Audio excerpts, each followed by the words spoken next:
Hello you all, मैं hard working aspirant I am Sheetal Chauhan और आज के वीडियो में बात करेंगे यूपीएससी सिविल सर्विसेज के सीसेट पेपर 2 के बारे में। ठीक है, इसकी कंप्लीट एनालिसिस देखेंगे कि क्या सिलेबस होता है, क्वालिफाइंग पैटर्न क्या होता है और स्ट्रेटजी पे बात करेंगे कि कैसे कम समय देकर हम इस पेपर को क्वालिफाई कर सकते हैं। कम समय क्यों देना है? क्योंकि जीएस पेपर 1 जो यूपीएससी सिविल सर्विस का पेपर 1 होता है सिविल सर्विसेज का, उसमें हमें ज़्यादा टाइम देना है क्योंकि वो हमारा कट ऑफ डिसाइड करता है ना। पर पेपर 2 अगर क्वालिफाई नहीं होगा तो पेपर 1 में आपके कितने भी अच्छे मार्क्स हो मैटर नहीं करता। ठीक है, फिर आपका प्रीलिम्स क्वालिफाई नहीं होगा। इसीलिए हमें दोनों पेपर पे ध्यान देना है, माना कि इसमें थोड़ा कम समय देना है। तो फिर शुरू करते हैं, सिलेबस देखते हैं। ये सिलेबस साइड में लिखा है, इसको आप पॉज करके पढ़ सकते हैं। मेरे हिसाब से तो बेसिक 3 सब्जेक्ट होते हैं। इंग्लिश में कॉम्प्रहेंशन वगैरह सब पूछते हैं। मैथमेटिक्स के प्रॉफिट लॉस वाले सब्जेक्ट मतलब क्लास 10th तक की बेसिक मैथ्स पूछते हैं और रीजनिंग वाला पोर्शन आता है। ठीक है, तो ये 3 चीज़ें आपको पढ़नी रहती है और ऑलमोस्ट इक्वल पोर्शन में तीनों आता है, तो तीनों पर ध्यान देना है। ठीक है, जैसे मैंने आपको बताया पेपर क्वालिफाइंग है तो फिर कितने मार्क्स रिक्वायर्ड है? 33% मार्क्स आपको इसमें लाने होंगे तो पेपर क्वालिफाई हो जाएगा। टोटल होते हैं 80 क्वेश्चंस। एक क्वेश्चन होता है 2.5 मार्क्स का। नेगेटिव मार्किंग है 1/3, मतलब 3 अगर गलत कर दिए तो एक सही प्रश्न गया। ठीक है, और अगर 33% मार्क्स लाने हैं तो कितने प्रश्न सही करने होंगे? 27 to 28, इतने का मार्जिन आपको लेके चलना है कि इतने सही होने चाहिए। पर नेगेटिव मार्किंग भी है और अगर आपके ज़्यादा गलत हो रहे हैं तो उस हिसाब से आपको मैनेज करके देखना है कि फिर कितने प्रश्न आपको करने हैं, वो आपकी प्रैक्टिस से हो जाएगा। ठीक है, चलिए तो फिर आगे बात करते हैं कि अगर पेपर क्वालिफाइंग ही है और हमें सिर्फ 33% स्कोर करना है तो हमसे पेपर क्यों नहीं निकलता है ना। इसके कुछ मेजर रीजंस हैं। एक तो ये हो सकता है कि हमें मैथमेटिक्स सब्जेक्ट से डर लगता है तो हम वो वाला पोर्शन नहीं कर पाते है ना। और कभी कभी ऐसा होता है कि कॉम्प्रहेंशन वाले पोर्शन में भी हमारी बहुत सारी मिस्टेक्स हो जाती है। ठीक है, तो ये जो हमारा डर है ये कहीं ना कहीं हमें क्वालिफाई करने से रोकता है। सेकेंड चीज़ ये हो सकती है कि हम लोग पेपर 2 को नेग्लेक्ट कर देते हैं। जैसा कि मैंने आपको पहले भी बताया कि जीएस पेपर 1 पे हम लोग ज़्यादा ध्यान देते हैं और सिर्फ उसी पे फोकस करते हैं और ये वाले पेपर को उठा के भी नहीं देखते, सोचते हैं कि अरे क्वालिफाई तो करना है, कर लेंगे। ठीक है, और जब हम पेपर एग्जामिनेशन हॉल में जाते हैं और जब पेपर को फर्स्ट टाइम देखते हैं, कुछ कुछ तो इतने महारथी होते हैं जो पेपर 2 को कभी पहले देखते भी नहीं, प्रैक्टिस भी नहीं करते हैं और सिर्फ वहाँ जाके देखते हैं उसको, तो वो नेग्लेक्ट करना भारी पड़ जाता है।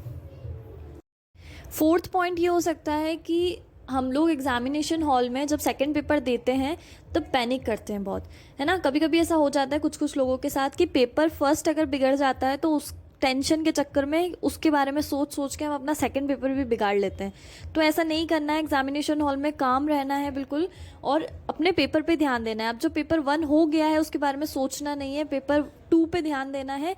वरना ऐसा होता है कि हम जो इंग्लिश कॉम्प्रहेंशन वाले जो पैसेजेस होते हैं ना उनको बार बार पढ़ते हैं, पर वो जो हम पैनिक कर रहे होते हैं ना अंदर से, तो हमें लाइन समझ में नहीं आती और बार बार उसको पढ़ना पड़ता है। ठीक है, चलिए तो हमने प्रॉब्लम्स देख ली, अब इसके सॉल्यूशन पे बात करते हैं। फर्स्ट पॉइंट है, prepare this paper as well before the exam.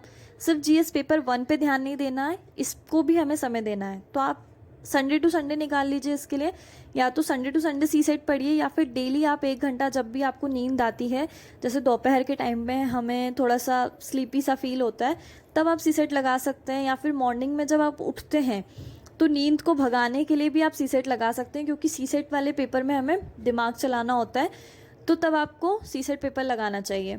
ठीक है, तो उससे नींद भी उड़ जाती है और हमारे दोनों काम हो जाते हैं। सेकेंड पॉइंट है, do previous year question paper. आपको क्या करना है ना, 2-3 प्रीवियस ईयर क्वेश्चन पेपर लेके एनालाइज करना है कि आप क्वालिफाइंग मार्क्स से कितना पीछे हैं या कितना आगे हैं।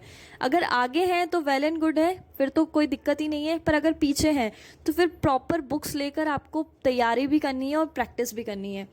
थर्ड पॉइंट है, इक्वल टाइम देना है इंग्लिश, मैथ्स, रीजनिंग को। किसी में भी मास्टर बनने की कोशिश नहीं करना है, पर तीनों में पकड़ बना के रखना है।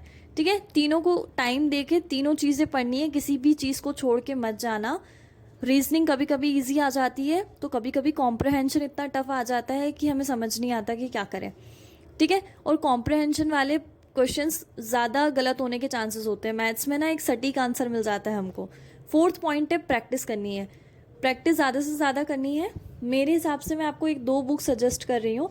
अरिहंत पब्लिकेशन की सीसेट की बुक आती है जो अच्छी है, और आप चाहें तो ये यूपीएससी के लास्ट 20 ईयर्स वाली क्वेश्चन ये वाली बुक भी ले सकते हैं। और इसके अलावा अगर आपके पास कोई खुद की बुक है अभी ऑलरेडी तो वो भी ठीक है ना। बस आपको प्रैक्टिस करनी है और सारी चीज़ों को पढ़ना है। अगर यूट्यूब से पढ़ सकते हैं तो वहाँ से पढ़िए, पर आपको हर चीज़ में थोड़ी थोड़ी पकड़ बना के रखनी है और प्रैक्टिस ज़्यादा से ज़्यादा करना है।